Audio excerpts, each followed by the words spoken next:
आप अपने बच्चों से बात कर रहे हो फ़ोन वगैरह पे? नहीं, बच्चे फ़ोन वगैरह तो नहीं करते हैं। कोई नहीं करता फ़ोन। हस्बैंड भी आपके नहीं फ़ोन कर रहे हैं? क्या आपने सोचा था कि ऐसी भी कोई जगह हो सकती है हमारे इस देश में? नहीं, जब जो अपने नहीं करते वो गैर करके दे रहा है तो शायद नामुमकिन है सोचना कि हाँ, हमें तो इस बात का खैर गुरूर है कि कल को अगर हमारे हस्बैंड आते हैं तो वो हम पे उंगली भी उठाने नहीं उठा पाएंगे, सोच कर के हम रह कहाँ रहे हैं।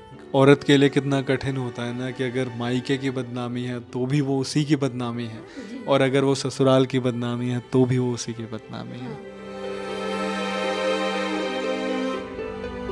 Hello everyone, welcome to our channel. बहुत बहुत शुक्रिया आप लोगों का वीडियोस को इतना ज़्यादा प्यार देने के लिए। आप लोग इतना सपोर्ट कर रहे हैं। बहुत सारी हमारे पास कॉल्स आने लग गई हैं। जो हमारा माइका का नंबर है इस पे, लेकिन वो कॉल्स आ रही है ना, कोई कॉल कर रहा है कि हमें एडॉप्शन करना है, कोई कॉल कर रहा है कि हमें अपने बच्चे की शादी करवानी है। तो यहाँ पे एडॉप्शन और शादियों की कोई भी फैसिलिटी नहीं है। प्लीज़ आप इसके लिए कॉल ना करें। हाँ, अगर आपको कॉल करना है आप कॉल करिए डोनेशन के लिए। आप यहाँ पे राशन भिजवा सकते हैं, एड्रेस यहाँ पे मेंशन है। आप अपने बच्चों का बर्थडे सेलिब्रेट कर सकते हैं, अपना बर्थडे सेलिब्रेट कर सकते हैं, अपनी एनिवर्सरी सेलिब्रेट कर सकते हैं हमारे साथ, ताकि इन सारे बच्चों को, जो यहाँ पे महिलाएं रह रही हैं, बच्चे रह रहे हैं, उनको भी अच्छा लगेगा। अच्छा, शुरू करते हैं हम अपनी आज की वीडियो और हम सुनते हैं कि क्या ऐसा हुआ कि यहाँ पे मैम को आना पड़ गया, क्या इनकी मजबूरियाँ थी और यहाँ पर आके इनको कैसा लगा। हेलो। जी। तो आप मुझे बताइए कि ऐसा क्या हो गया कि आपको अपना घर छोड़ना पड़ा, क्योंकि चाहे सिचुएशन कितनी भी ख़राब हो जाती है, इंसान कभी अपना घर नहीं छोड़ता है। तो ऐसी क्या मजबूरी थी कि आपको घर छोड़ना पड़ गया? मजबूरी तो यही थी कि एक औरत के लिए बेशक लोग कहता है कि घर है, पर हमारे लिए घर है ही नहीं कहीं सिर्फ ना। मकान होते हैं। मकान होते ही हैं, क्योंकि मायके जाओ तो भाई लोग सब लोग बोलता है कि अपने घर जाओ, और जिस अपने घर में रहते हैं वो लोग कहते हैं कि घर के मालिक हम हैं। बस इतनी सी ही बात थी जो मुझे यहाँ आना पड़ा। अच्छा, कितने साल हो गए हैं आपकी शादी को? मेरी शादी को तो वैसे 23-24 साल हो चुके होंगे। ये 24 साल से, लेकिन आप लोग खुश रह रहे थे साथ में? जी नहीं, ऐसी कोई बात नहीं, खुश तो नहीं रह रहे थे। कई बार ऐसा हुआ कि मतलब कि हम मायके चले गए, लेकिन वहाँ के लोगों को अच्छा नहीं लगता है, फिर काफ़ी बदनामी भी होती है। वो लोग कहते वो लोगों की बदनामी होती है, मेरी नहीं होती है। हाँ, मुझे तो दुख होता है, बदनामी उनकी होती है। तो इस वजह से हम कहीं नहीं गए और हम यहाँ आ गए। एक औरत के लिए कितना कठिन होता है ना कि अगर मायके की बदनामी है तो भी वो उसी की बदनामी है, जी। और अगर वो ससुराल की बदनामी है तो भी वो उसी की बदनामी है। लेकिन नाम जो यहाँ पे दिया गया है माई का, वो नाम कोई छोटा नहीं है। हमारे उस मायके को दर्शाया गया है कि जहाँ हमें शरण मिलता है, लेकिन वहाँ रियल में मिला नहीं। रियल में हमें मिला तो यहीं मिला। हाँ बिल्कुल, क्योंकि हम यहाँ पे बेशक हम अकेले हैं, बट देख रहे हैं कि जिनके साथ बच्चे हैं उन्हें उतना प्यार, उतना खुलापन दिया जा रहा है, उतना बिल्कुल मामा के घर जैसा बिल्कुल है। और आपके क्या बच्चे हैं? जी हाँ, 2 बच्चे हैं। लड़के या लड़कियां? हाँ, लड़का लड़की है। एक लड़का लड़की। तो क्या उन्होंने आपको रोका नहीं कि आप, मम्मी कहाँ जा रहे हो, इतने इस उम्र में आप कहाँ रहोगे, अकेले कहाँ जाओगे? नहीं, बच्चों को तो उतना कुछ वो नहीं है। लड़की बोली थी कि आप मत जाओ, हमारे साथ रहो, जो हो गया सो हो गया। पर बच्चों को बोलने से क्या होता, वो अभी थोड़ी ना अपने पैर पे खड़े हैं जो मेरी परवरिश करेंगे। अभी फिर भी तो कितने मुझे साल के उनकी हो गए ज़रूरत आपके है। लड़के लड़के? अभी छोटे हैं, 6-7 साल के हैं। अच्छा, 6-7 साल का आपका लड़का है और लड़की? लड़की भी दोनों। अच्छा, दोनों बहुत छोटी छोटी हैं। बस छोटे छोटे हैं अभी। अच्छा, और आपके मतलब क्या ऐसा हो गया था, आप कुछ उस बारे में बताना चाहेंगे कि आपको आना पड़ा? हाँ, मतलब हुआ यही था कि घर में मतलब बच्चों के लिए छोटी छोटी बातों पे थोड़े मेरे हस्बैंड चीखने लगते हैं, और फिर वो यही दिखाने लगते हैं कि मैं मालिक हूँ घर का, और मेरी मर्ज़ी से मेरा घर चलना चाहिए। हाँ ठीक है, मर्ज़ी आपकी होगी, लेकिन कुछ बातें ऐसी होती है जो मुझे देखना है। मैं यही सब बातें वो नहीं समझते, कह रहे हैं कि मैं इस घर का मालिक हूँ, मैं जो कर रहा हूँ अपने बच्चों के लिए कर रहा हूँ, तुम एक नौकर की तरह हो। अच्छा, यही बातें थोड़ी मुझे हर्ट लगी कि वो फिर मतलब आपको ऐसे, अच्छा वो शराब वगैरह पीते हैं, नशा वगैरह करते हैं? नहीं, शराब वगैरह तो नहीं पीते हैं, वैसे नॉर्मल हैं बिल्कुल। हाँ। पर वो मारपीट वगैरह? नहीं, हाथ वगैरह तो कभी नहीं उठाया। अच्छा, हाथ वगैरह नहीं। और वो करते क्या है वो? और जॉब करते हैं, प्राइवेट कंपनी की गाड़ी चलाते हैं। कंपनी की गाड़ी चलाते हैं वो। आपको यहाँ के बारे में कैसे पता चला? जी, यहाँ के बारे में मुझे जब पता चला कि जब मेरी एक बार मतलब कि मैं यूट्यूब पे सर्च किया था तो उसमें दिखा था बस माई का, पर उस टाइम पे इतनी वीडियोस उसमें थे नहीं, एक ही दो वीडियोस था और उतना ट्रस्ट भी नहीं था। फिर हम बहुत 1.5-2 महीने पहले देखे हुए थे, एक बार कॉल भी किए हुए थे, पर विश्वास नहीं था। फिर हम सोचे कि कहीं ऐसा तो नहीं कि रॉन्ग नंबर पे लग गया हो, फिर हम जाएंगे कैसे। पर हादसा इतना बड़ा हो गया कि हम सुसाइड करने वाले थे। फिर अचानक से ध्यान आया, पता नहीं कैसे न कैसे कि मैं यहाँ कैसे आई मुझे समझ में नहीं आया। हाँ। मतलब वो कहते हैं ना कि भगवान होता है। हाँ आप कई बार खुद कुछ करते नहीं हैं, जी, हाँ। भगवान आपसे हाँ, करवाता है, आपको मेरे सही माइंड दिशा में वो ये था खुद कि दिखा देता है। बिल्कुल मेरे माइंड में ये था कि कहीं जाके ना मतलब किसी गाड़ी ट्रेन या मतलब कुछ भी कर लेती हूँ, ख़त्म कहानी, बिल्कुल नहीं रहना। लेकिन पता नहीं अचानक से यहाँ कैसे आ गई, कैसे ध्यान में आया कि मैंने 1.5 महीना पहले यहाँ पे एक बार कॉल करके बात किया था, तो कैसे ध्यान में आया। फिर मैंने कहा कि वहीं का रास्ता पूछते पूछते जाती हूँ, और इतना पता था कि नजफगढ़ में है। फिर मैंने जब नजफगढ़ में मैं उतरी तो फिर मैं नंबर, जिस नंबर से मैंने कॉल किया था, तो वही नंबर निकाल के फिर मैंने उसी नंबर पे एड्रेस मांगा, तो जब यहाँ से एड्रेस गया तो मैं उसी एड्रेस पे आ गई। अच्छा, वैसे कितना मुश्किल है ना एक माँ के लिए अपने बहुत बच्चों को मुश्किल है। छोड़ देना। क्या आपको बच्चों को आपको उनकी याद नहीं आती? याद तो आती है, बहुत याद आती चलिए, है। मैं आपसे वजह नहीं पूछूंगा कि क्या ऐसी वजह रही कि आपको घर छोड़ना पड़ा, क्योंकि अगर आप अपने पीछे अपने 6-7 साल के लड़के लड़की को आप छोड़ के आ रहे हो तो ज़रूर वजह कुछ बहुत ही ज़्यादा बड़ी रही होगी, और मैं वो आपसे चलिए वजह नहीं पूछूंगा। पर जैसे आप यहाँ पे हो तो क्या अभी आप अपने बच्चों से बात कर रहे हो फ़ोन वगैरह पे? नहीं, बच्चे फ़ोन वगैरह तो नहीं करते हैं, कोई नहीं करता फ़ोन। हस्बैंड भी आपके नहीं फ़ोन कर रहे हैं? उन्होंने किया हुआ था ऑफिस में कल, और कल जब यहाँ से मतलब दीदी के बात करने के बाद तब उन्होंने मेरे पास किया था कल तो के क्या टाइम। उन्हें अपनी गलती का एहसास हुआ? हाँ, उन्हें अपनी गलती का एहसास तो है, पर यहाँ पे दीदी ने बोला है कि पहले आप यहाँ आइए, बात कीजिए, उसके बाद वो अगर वो जाना चाहेगी तो बेशक जा सकती है। तो क्या वो आने को यहाँ पे तैयार हैं? हाँ, वो तैयार तो है। क्या आप जाने को तैयार हो? जब वो आएंगे, जो बातें हैं वो क्लियर करेंगे, फिर जाएंगे, ऐसे कैसे चले जाएंगे।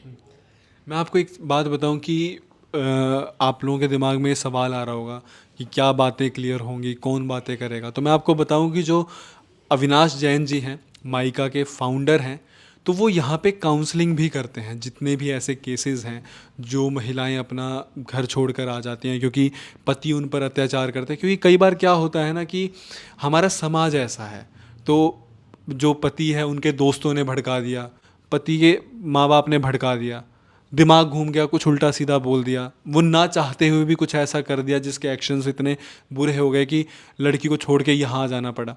तो ऐसी बहुत सारी चीज़ें होती हैं।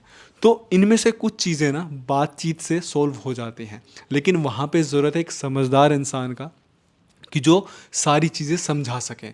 तो ये जो काउंसलिंग है ना वो अविनाश जैन जी करते हैं, और मैं आपको बताऊं अब तक उन्होंने कुछ नहीं तो हज़ारों केसेस ऐसे होंगे जिनकी काउंसलिंग की है, और उसके बाद वो सारे पार्टनर्स आपस में खुशी खुशी रह रहे हैं।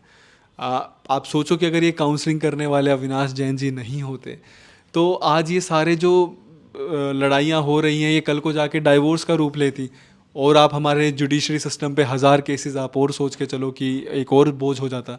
तो एक बहुत ही अच्छा काम जो ये माइका चला रहे हैं वो तो एक अच्छा काम है ही, लेकिन उसके साथ साथ जो ये काउंसलिंग वाला काम है जिससे हमारे जुडिशरी सिस्टम पर भी बर्डन कम हो रहा है, ये भी अपने आप में बहुत एक सराहनीय कार्य है।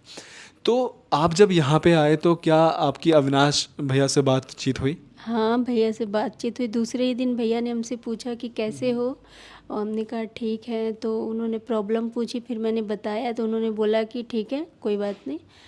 जैसे मायके में भाई पूछता है कि कोई बात नहीं, तुम रहो आराम से। अच्छा, कैसा लगा आपको उनसे बातचीत करके? बहुत अच्छा लगा, फील हुआ कि शायद भाई है। क्या आपने सोचा था कि ऐसी भी कोई जगह हो सकती है हमारे इस देश में? नहीं, जब जो अपने नहीं करते वो गैर करके दे रहा है तो शायद नामुमकिन है सोचना। लेकिन यहाँ आकर महसूस हुआ कि हाँ। ये अजनबी भी अपनेपन का एहसास दिला सकते हैं। यहाँ पे आप पिछले 10-11 दिनों में आपने बहुत सारे लोग अपने आसपास देखे होंगे, बहुत सारी महिलाएं देखी होंगी, और ऐसा भी हो सकता है कि बहुत सारे आप लोगों से मिले होंगे जिनकी कहानी आपसे भी ज़्यादा दर्दनाक और भयानक रही है। आप जब इतने सारे लोगों से आपने पिछले 10-11 दिन में बातचीत की, तो आपको कैसा लगा? मेरे दिमाग में ये थॉट्स आए इन लेडीज़ों को देख कर कि मतलब कि एक भाई इतने सारे लेडीज़ों के लिए इतना कुछ कर सकता है, लेकिन अगर सबका भाई अगर ऐसा होता तो आज किसी लड़की को औरत को यहाँ आने नहीं पड़ते।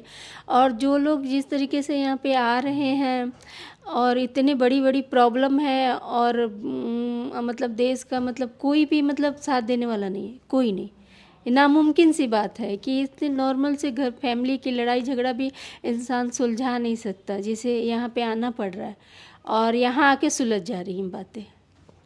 कितने लोग हमारे सामने आए भी, हमारे सामने गए भी, और एकदम बहुत अच्छे से गए। कल ही हमारी एक फ्रेंड का कॉल भी आया था, उसने मुझे बताया कि हाँ वहाँ पे हमने बातचीत किया और उनसे मतलब जो भी बातें थी हमने वहाँ पे दर्ज करवाई, लिखवाई। जो जो बातें मुझे मनवानी थी मैंने मनवा ली। तो मुझे कुछ अच्छा लगा। तो वो मुझे ऐसे ही बोल रही थी कि तुम्हें भी जो जो बातें मनवानी होगी तुम वो सारी बातें मनवा लेना। मतलब बहुत अच्छा लगता है हमें यहाँ के। हाँ, शायद मतलब यहाँ आकर हम वो सब कुछ भूल ही गए हैं कि जो हमारे साथ हुआ, या हम अपना घर परिवार सब कुछ भूल गए। और यहाँ पे जो लोग हैं उनकी बातें सुन के एक मोटिवेशन भी मिलती होगी। जी हाँ बिल्कुल। यहाँ के लोग जो हैं इतने सारे देख के मतलब सब एक जैसे हैं, बिल्कुल पता ही नहीं चलता कि हम कहीं गैर जगह पे रह रहे हैं। बहुत अच्छा लगता है। परिवार की तरह यहाँ पे सब मिलजुल के रहे। अच्छा, आप यहाँ पे रह रही हैं, आपको खाना वगैरह भी प्रोवाइड किया जा रहा होगा, आपको जगह दी गई, तो क्या कभी आपसे इन चीज़ों के लिए कोई पैसा वैसा मांगा जी गया? नहीं, नहीं कभी कुछ नहीं। तो यही मैं आपको बताने का मेरा मकसद था कि मायका में ना इसका नाम हमने दिया है स्वीट होम। हमने इसे अनाथ आश्रम नहीं बोलते, मायका माँ का घर, क्योंकि माँ का घर एक ऐसी जगह होती है ना जहाँ पे आपके ऊपर आँच नहीं आ सकती। मैं बात करूँ असली जो माँ का घर होता है, जो प्यार वहाँ पे मिलता है। यहाँ पे ना किसी से भी कोई हम चार्ज नहीं करते हैं, एक भी रुपया किसी से भी नहीं लिया जाता। आप आइए, आप रहिए। आप अगर छोटे हैं, पढ़ाई करना चाहते हैं, आपके जो माँ बाप हैं वो आपकी पढ़ाई में भेदभाव कर रहे हैं कि भाई को पढ़ा रहे हैं, आपको नहीं पढ़ा रहे हैं, आप को मारपीट कर रहे हैं, या फिर आपके जो हस्बैंड है वो शराब वगैरह पीकर आप पर हाथ उठाते हैं, तो आप यहाँ पर आइए। आपको यहाँ पे बहुत ही अच्छा वातावरण प्रोवाइड किया जाएगा। आपको आपके जैसे और भी लोग मिलेंगे जिनकी कहानियाँ सुन के आप मोटिवेट होंगे, आप एक अच्छे इंसान बनेंगे। अच्छा, मैं आपसे एक आखिरी सवाल ये पूछूंगा कि क्या आपने कभी सोचा था कि ऐसी भी कोई जगह, क्योंकि आप देखिए दिल्ली से ही हैं आप, और वक्त का किसी को नहीं पता जी कब हालात कैसे हो सकते हैं। आपने भी कभी नहीं सोचा होगा 24 साल की अपनी शादी में कि ये दिन आ सकता है।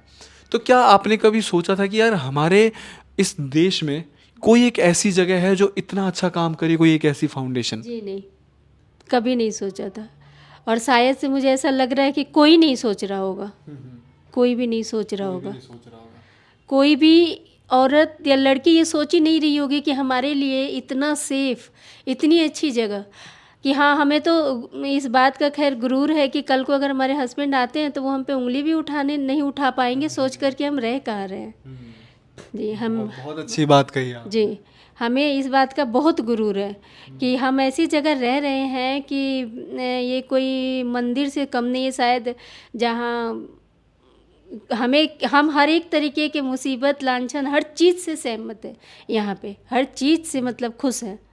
बढ़िया है। ये बहुत अच्छी बात कही, क्योंकि आज का हमारा समाज ऐसा है कि अगर आदमी 10 दिन भी बाहर रहे तो उसके चरित्र पर बिल्कुल भी सवाल नहीं उठते, लेकिन अगर औरत एक दिन भी घर से बाहर रह जाए तो उसके चरित्र पर सबसे पहले सवाल उठता है।